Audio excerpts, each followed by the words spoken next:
अस्सलाम एवरीवन, कैसे हैं आप सब। उम्मीद है आप सब खैरियत से होंगे। आज मैं एक्सरसाइज 1.1 का क्वेश्चन नंबर 8 सॉल्व करूंगी। क्वेश्चन नंबर 8 थोड़ा सा ट्रिकी बनाने की कोशिश की गई है, लेकिन ये ऐसा कुछ ट्रिकी नहीं है। क्वेश्चन नंबर 8 के अंदर अगर आप देखें तो आपको ये कहा गया है कि यू, ए, बी और सी जो है वो कुछ इस तरह के जो है वो ब्रैकेट्स के अंदर बंद हैं। अब हम इन्हें पढ़ लेते हैं। किस तरह से पढ़ा जाता है वो भी मैं आपको बता देती हूँ। जहाँ पर भी लिखा हो इस तरह से x और इसके बीच में इस तरह बार डला हो, फिर दोबारा x, तो हम इसे इस तरह से पढ़ते हैं the set of element x such that is a natural number and x is less than equal to, इस साइन को पढ़ेंगे, लेस दैन इक्वल टू 10। तो इन्होंने हमें कहा है कि भाई u का जो ब्रैकेट है वो है x एलिमेंट है, x जो है वो एक नेचुरल नंबर है, x जो है वो लेस दैन और इक्वल टू 10 है। अब हमें पता है कि नेचुरल नंबर्स जो होते हैं वो क्या होते हैं, ठीक है। ये जो सारी आप पिछली क्लासेस में पढ़कर आए हैं सेट थ्योरीज़ के बारे में, उन सब का बस मतलब एक आपको निचोड़ दे दिया गया है, और इस तरह का ट्रिकी क्वेश्चन आपके एग्ज़ाम में भी आ सकता है।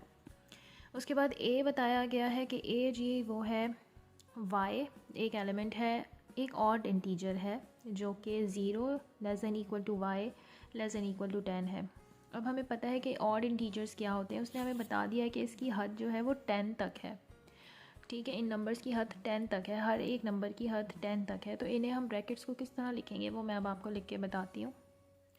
जी जनाब, तो हमारा क्वेश्चन जो है वो मैंने यहाँ पर लिख लिया है ताकि बार बार मुझे प्रॉब्लम ना हो। अब मैं बताती हूँ आपको कि हमें ये वाला जो ब्रैकेट है वो u का हमें किस तरह लिखना होगा। हम लिखेंगे u बराबर है, देखिए सारे नेचुरल नंबर्स हैं और x जो है वो लेस दैन इक्वल टू 10 है, यानी कि कम व बेश 10 जितना है, 10 के जितना है। तो u बराबर होगा, नेचुरल नंबर सारे 1 से स्टार्ट होके बिल्कुल सीक्वेंस में चलते हैं, 1 2 3 4 5 6 7 8 9 10। ये हमारे पास बन गया u का ब्रैकेट। अब हम देखते हैं कि भाई a में क्या होगा। a है y is a set of element such that is an odd integer and 0 less than equal to y less than equal to 10। odd integer है 10 तक है। अब बताइए 1 से लेके 10 तक क्या हमें odd numbers नहीं आते? कि हमें पता है odd numbers कौन से होते हैं जो अपने ही टेबल में आते हैं, यानी कि जैसे कि 2 के टेबल में नहीं आते। 2 के टेबल में 2 आएगा, फिर 4 आएगा, लेकिन इसके अलावा जो नंबर्स बचते हैं वो हमारे पास कौन से कहलाते हैं? Odd numbers. यानी कि 1 सबसे पहले 2 के टेबल में नहीं आता, फिर 2 के टेबल में 2 आएगा, 3 नहीं आएगा, 4 आएगा, 5 नहीं आएगा, 6 आएगा, 7 नहीं आएगा, 8 आएगा, 9 नहीं आएगा, फिर 10 आएगा। तो ये हमारे पास ए का ब्रैकेट बन गया। अब हम लिखते हैं जी बी, हमारे पास बी में कौन कौन से आएंगे एलिमेंट्स। तो बी में हमारे पास हमें कहा गया है इज़ एन इवन इंटीजर। अच्छा, अब देखो कह रहा है कि इवन इंटीजर्स है और बराबर है 10 तक। हमने तो ऑड नंबर सारे लिख लिए, इसके अलावा जो बचे वो क्या हुए? इवन नंबर ही तो हुए। तो इसके लिए हमें परेशान होने की कोई ज़रूरत नहीं है, बस जो नंबर बच गए हम वो जल्दी से यहाँ लिख देंगे। 2 4 6 8 10 ये हो गए। अब हमारे पास सी आया, इसको कहा है p is a prime number and 0 less then p less than 10। कह रहा है भाई अब ये कह रहा है प्राइम नंबर है। अब आपको पता है प्राइम नंबर कौन से होते हैं? प्राइम नंबर वो होते हैं जो सिर्फ अपने टेबल में आते हैं, उसके अलावा किसी टेबल में नहीं आते। अब हमारे पास 10 तक की गिनती में, यानी कि 1 से लेकर 10 तक के हमारे पास नंबर्स में कितने प्राइम नंबर्स हैं? ये तो बहुत आसान काम है, ये तो हम फ़ौरन कर सकते हैं। सबसे पहले तो 2 है भाई, 2 तो खुद ही इतना छोटा है, अपने टेबल में आता है, उसके बाद किसी के टेबल में भी नहीं आता। फिर 3 है, 3 भी सिर्फ अपने टेबल में आता है। अब देखो 4 नहीं आता, 4 तो 2 के टेबल में भी आता है, तो 4 नहीं लिखेंगे हम। अब उसके बाद क्या आता है? 5 1 से 5 के बाद किसी टेबल में 5 आता है? नहीं आता, तो यहाँ पे 5 लिख देंगे। फिर 6 तो 3 के टेबल में भी आता है? नहीं आता। 3 2 से 6, तो 6 नहीं हो सकता। फिर होगा 7 अपने टेबल के अलावा किसी भी टेबल में नहीं आता। उसके बाद 8 9 और 10 तीनों को आप जो है वो किसी से डिवाइड करके मल्टीप्लाई करके देखना, तीनों जो है वो किसी ना किसी के टेबल में आते हैं। तो ये हमारे पास बन गए भाई प्राइम नंबर्स का सेट। अब मुझे बताओ कि इनको नंबर्स इतने बड़ी बड़ी इसी जो स्टेटमेंट्स दे दी हैं, इन्हें खोलना कोई आसान मतलब बहुत मुश्किल बात थी? तो बहुत आसान बात थी। इस तरह की चीज़ें एग्ज़ाम्स में देख के हम ऐसे ही घबरा जाते हैं। तो ये बहुत मुश्किल काम नहीं होता, बहुत आसान होता है। बस अपने आप को काम रख के आप उसको सॉल्व करो। तो ये हमने जो है इसके एलिमेंट्स बना लिए हैं। अब जो उन्होंने हमसे पूछा है क्वेश्चन में, हम उसको फ़ौरन ही सॉल्व कर सकते हैं बहुत ईजीली। जी जनाब, तो हमसे ये जो क्वेश्चन के अंदर पूछा जा रहा है, सबसे पहले तो पूछा जा रहा है ए डैश। तो ये तो हम पहले ही निकाल चुके हैं, बहुत इजी है। यूनिवर्सल के अंदर से हमें ए को माइनस करके दिखाना है। जी स्टूडेंट्स, तो हमारे पास ए डैश का मैंने आपको बताया था फॉर्मूला होता है कि यूनिवर्सल में से जो है वो ए का ब्रैकेट माइनस हो जाता है। तो मैंने लिख दिया u माइनस ए, यहाँ पे मैंने यूनिवर्सल का ब्रैकेट लिख दिया, ए का ब्रैकेट लिख दिया। अब हम इसमें से माइनस करके देखते हैं कि हमारे पास क्या आता है। ओके, तो 1 यहाँ पर भी है, यहाँ पर भी माइनस हो गया। 2 बचा, 3 है वहाँ पर भी दोनों जगह, तो 4 बचा। 5 है, फिर 6 बचा। 7 दोनों के पास है, 8 बचा। 9 है, तो हमारे पास 10 बचा। तो ये हमारा आंसर हो जाएगा ए डैश का। जी स्टूडेंट, सेकंड पार्ट में हमसे पूछा गया है भाई बी डैश। तो बी डैश में u माइनस बी, अच्छा ये मैंने गलती से b लिख दिया था, फिर मैंने u बना दिया। मैंने यूनिवर्सल और a का b का ब्रैकेट यहाँ पर लिख लिया है। अब हम माइनस करते हैं जल्दी से। हमें पता है इसका आंसर क्या आएगा। यहाँ पे सारे इवन नंबर्स लिखे हुए हैं, तो अब यहाँ पे ऑड बच जाएंगे।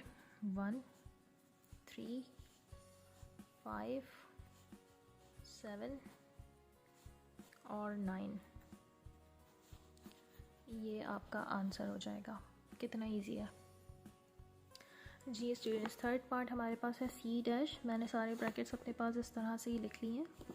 अब हमारे पास 2 3 5 7 से इधर से माइनस होके जो बाकी हमारे पास बच रहा है वो हम लिख देंगे।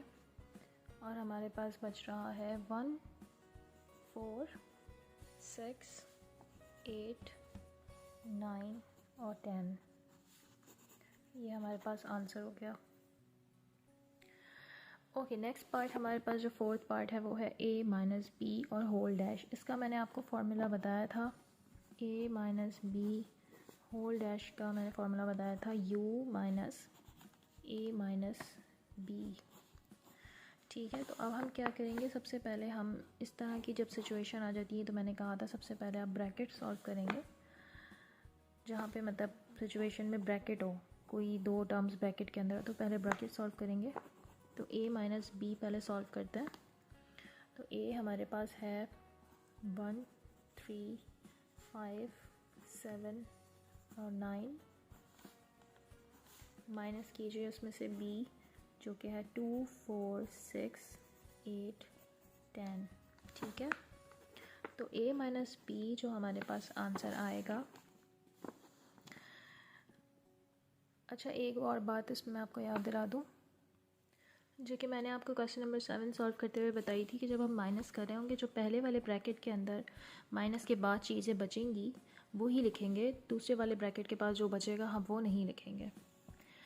तो अब हमारे पास जो माइनस होने के बाद बच रही हैं चीज़ें, देखिए यहाँ पर है क्या चीज़ और वहाँ पर भी, दोनों के पास जो कॉमन हो। 1 3 5 7 9। 1 यहाँ है, यहाँ पर नहीं है, तो यहाँ पर लिख देंगे। 3 यहाँ पर है, यहाँ पर नहीं है, लिख देंगे। 5 यहाँ है, यहाँ नहीं है, लिख देंगे। 7 यहाँ है, यहाँ नहीं है, लिख देंगे। 9 यहाँ है, यहाँ नहीं है, लिख देंगे। यानी पूरा ब्रैकेट एज इट इज़ आ गया। और इस वाले ब्रैकेट के पास जो कुछ भी था उससे हमें कोई लेना देना नहीं, बस हम यही आंसर लिखेंगे। अब हम u में से a माइनस बी करवाते हैं। u minus a minus B, तो यूनिवर्सल ब्रैकेट है 1 2 3 4 5 6 7 8 9 और 10। माइनस करवा देंगे इसमें से हम ये 1 3 5 7 और 9। तो हमारे पास क्या बचा, 1 तो चला गया, 2 बचा, 3 दोनों के पास है, 4 बचा, 5 है, 6 बचा, 7 है, 8 बचा, 9 है, 10 बचा। 2 4 6 8 10 हमारे पास आंसर बचा है इसका u minus a minus b का, यानी कि ये a माइनस b का होल डैश है, इसका आंसर है।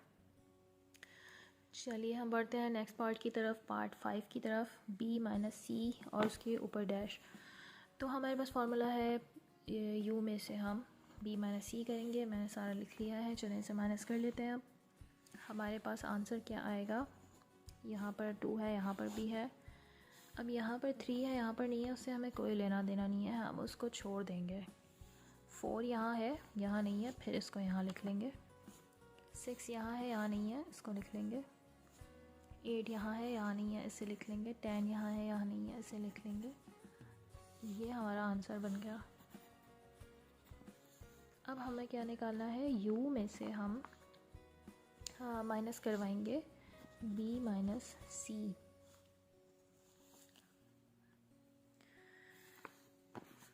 जी जनाब, तो u का हम ब्रैकेट लिख लेते हैं जो कि है यूनिवर्सल 1 2 3 4 5 6 7 8 9 10, पूरा ब्रैकेट लिखने के बाद माइनस आंसर करवा दीजिए जो कि है 4 6 8 और 10। ठीक है, अब देखिए हमारे पास क्या बचा। 1 यहाँ है, यहाँ नहीं है, यहाँ लिख लेते हैं। 2 यहाँ है, वहाँ पे नहीं है, 2 लिख लेते हैं। 3 लिख लेते हैं, 4 दोनों के पास है, नहीं लिखेंगे। 5 इसके पास है, इसके पास नहीं है। 6 दोनों के पास है, 7 नहीं है। 8 है, 9 नहीं है, 10 है। तो ये बस हमारा जो है वो आंसर बन गया u minus b minus c का, यानी कि b माइनस c डैश का आंसर है ये। अब ये पूरा आंसर आप यहाँ कॉपी कर दें। ठीक है, अच्छा नेक्स्ट पार्ट देखिए, हमें क्या दिया गया है कि यूनिवर्सल में से ही a को माइनस करके दिखाओ। अब जी जब डैश लगा होता है तो फार्मूला तो ये होता है कि यूनिवर्सल में से आपने इस वाले पूरे ब्रैकेट को माइनस करना होता है, तो उसमें ख़ुद ही यूनिवर्सल सेट ही है, तो उससे हमें कोई लेना देना नहीं है। जो हमें अंदर दिया गया है सेट में, हम उसी को लिखेंगे। और अब हम इस ब्रैकेट को सॉल्व करते हैं। यहाँ पे इस यूनिवर्सल वाले ब्रैकेट को लिखते हैं जल्दी से। 1 2 3 4 5 6 7 8 9 और 10। माइनस करवाते हैं इसमें से a वाला ब्रैकेट जो कि है 1 3 5 7 और 9। अब देखिए हमारे पास इसका आंसर क्या आता है। 2 आएगा, 4 आएगा, 6 आएगा, 8 आएगा और 10। ये हमारे पास बच गए सारे इवन नंबर्स।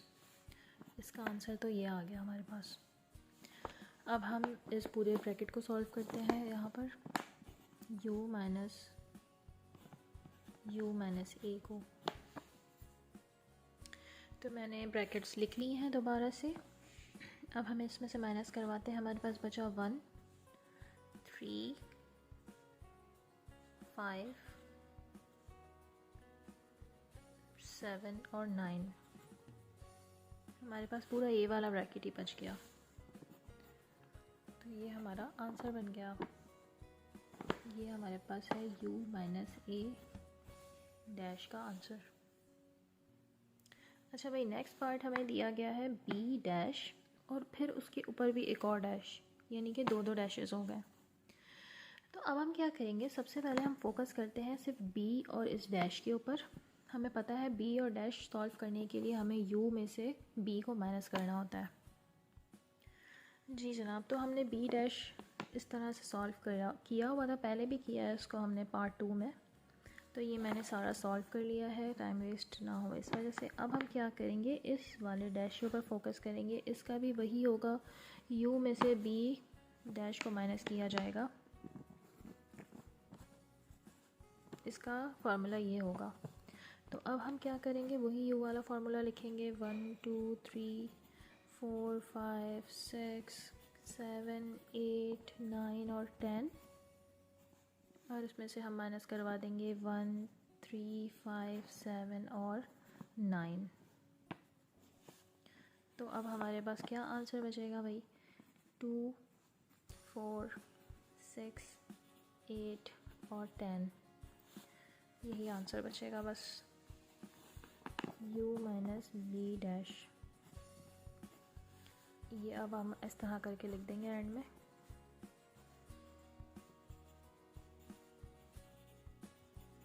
ठीक है, तो ये आपका आंसर हो जाएगा।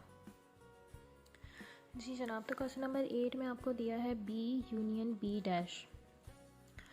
तो इसका सॉल्यूशन किस तरह होगा? सबसे पहले तो आप निकालेंगे बी डैश, जो कि होता है u माइनस बी, और उसका आंसर हमें पता है कि u माइनस बी का आंसर ये आया है, और उसका आंसर है, मैं डायरेक्टली आंसर लिख रही हूँ, लेकिन अगर आप एग्ज़ाम में अटैम्प्ट करना या अपनी कॉपी में अटैम्प्ट करना है स्कूल के लिए, तो आप फिर पूरा बी डैश और u माइनस बी का ये पूरा सॉल्यूशन करके दिखाना।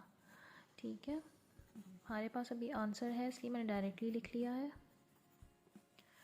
वरना आप पूरा सॉल्यूशन करके दिखाना है अपनी कॉपी में। उसके बाद हमने क्या है, बी डैश हमारे पास आ गया। अब हम निकालते हैं भाई B union B dash. B का हमारे पास जो ब्रैकेट है वो क्या है, वो है 2, 4, 6, 8 और 10। फिर यूनियन का साइन डालेंगे और यहाँ लिख देंगे 1, 3, 5, 7 और 9। अब यूनियन में हम क्या करते हैं भाई, सारी चीज़ें हमें पता है सीक्वेंस में हम लिख देते हैं, शुरू से हम ये इस चैप्टर में पढ़ते आ रहे हैं। तो ये सारे इवन नंबर हैं, सारे ऑड नंबर हैं, ये तो पूरी काउंटिंग 10 तक सिंपल आप लिख देंगे। 1, 2, 3, 4, 5, 6, 7, 8, 9 और 10, इस तरीके से ये इसका आंसर हो जाएगा। स्टूडेंट्स, अब हमारे पास है पार्ट 9, जो कि है C intersection C dash. C dash हमने पार्ट 3 में सॉल्व किया था, इसलिए मैंने यहाँ पर सी यू में से सी माइनस करके यहाँ पर सिंपल आंसर लिख दिया है। वही मैं बात रिपीट करूँगी, आपको एग्ज़ाम में या स्कूल की कॉपी में पूरा सॉल्व करके दिखाना है। ओके, अच्छा जी, तो फिर सी इंटरसेक्शन सी डैश लिखेंगे। सी वाला ब्रैकेट लिख दिया, इंटरसेक्शन का साइन डाल के सी डैश वाला ब्रैकेट लिख दिया। अब हमने इंटरसेक्शन में क्या करना होता है, जो कॉमन होता है दोनों के पास वो लिख देते हैं। यहाँ पे देखते हैं कुछ कॉमन है भी या नहीं। तो 2 यहाँ है, यहाँ नहीं है। 3 यहाँ है, यहाँ नहीं है। 5 यहाँ है, यहाँ नहीं है। 7 यहाँ पर है, यहाँ पर नहीं है। ये सारे प्राइम नंबर्स हैं। ये हमारे पास कौन से हैं, इवन नंबर्स हैं। सॉरी, इवन नंबर्स नहीं है, ये तो हमारे पास सी डैश का सॉल्यूशन है। तो दोनों के पास कुछ भी कॉमन नहीं है। अब हमारे पास जो ऐसी सिचुएशन में जब कुछ भी कॉमन नहीं आता, तो हम इस तरह का एक साइन डालते हैं 0, और इसे इस तरह से कट कर देते हैं। इसे पढ़ा जाता है नल सेट। तो इसका आंसर नल सेट है। क्वेश्चन नंबर 10 मैंने ऑफ कैमरा सॉल्व कर लिया, जो कि है यू डैश। मैं आपको समझा देती हूँ। यू डैश अब हमें सॉल्व करने के लिए यू में से यू को ही माइनस करना पड़ेगा। जो चीज़ के साथ डैश लगाता है उसी को माइनस करते हैं ना। यहाँ पे सी के साथ डैश था तो यू में से सी माइनस किया था। अब यहाँ तो यू के ऊपर ही डैश है तो यू में से यू माइनस करेंगे। तो जब यू में से यू माइनस किया तो कुछ भी नहीं बचा, तो वही नल सेट बन गया ऊपर की तरह। तो यहाँ पर हमारे 10 क्वेश्चंस ख़त्म हो गए हैं। अब इसका जो बी पार्ट है इंशाल्लाह वो प्रूफ करने वाला, वो भी मैं आपको सॉल्व करके दिखाऊंगी। Thank you so much for your time. Subscribe, comment, like and share.